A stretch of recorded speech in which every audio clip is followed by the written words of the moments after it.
সন্দেশখালি নিয়ে ভালো নাটক তৈরি করেছিলেন।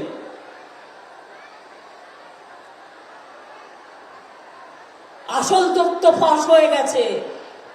আমি অনেক দিন ধরেই আপনাদের বলছিলাম এটা পরিকল্পনা এবং বিজেপির তৈরি করা নাটক। আমি আজকে একজন সাংবাদিক আমি ঢোকবার পথে আমার বলছিল এটা ফাঁস হয়ে গেছে। আমি এখনো ডিটেলসটা দেখিনি, আমি নিশ্চয়ই দেখব। কেন্দ্রের প্রতিনিধি মাননীয় রাজ্যপাল দেখছেন কীর্তি কারখানা, রাজভবনের কর্মচারীদের সাথে কি কাণ্ড করছে, মেয়েদের ডেকে নিয়ে গিয়ে মলেস্টেশন করছে। আর তারপর প্রধানমন্ত্রী তার বাড়িতে রাত্রি যাপন করে চলে গেলেন, যিনি সন্দেশখালি নিয়ে বড় বড় সন্দেশ দেন। কই রাজ্যপালের ব্যাপারে একটা সন্দেশ তো দিলেন না। আপনার জগন্নাথ, আপনাদের এখানকার প্রার্থী, একটু সন্দেশ দিতে পারলেন না? খোঁজ নেননি কি করে? সবাই জানে, লোকাল লোক জানে, আর আমরা জানি না।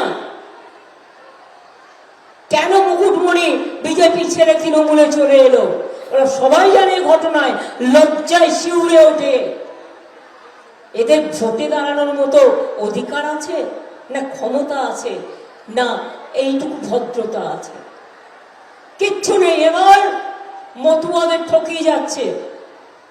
2014 বলল মতুয়া ভোট দাও, তোমাদের নিঃশর্ত নাগরিকত্ব দেব।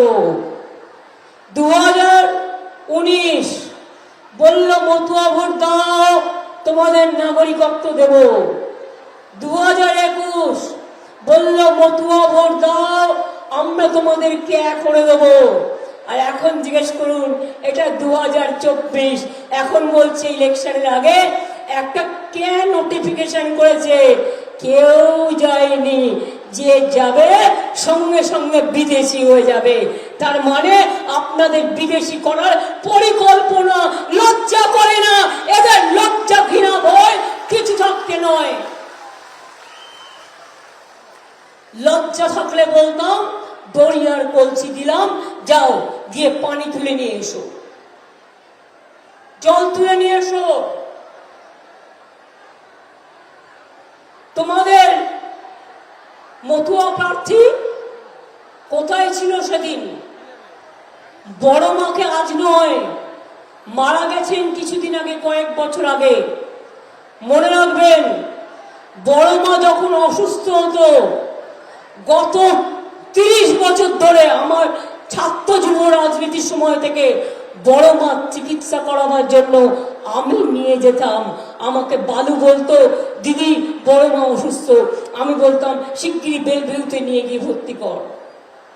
কেউ খোঁজ রাখতো না, কেউ জানতো না।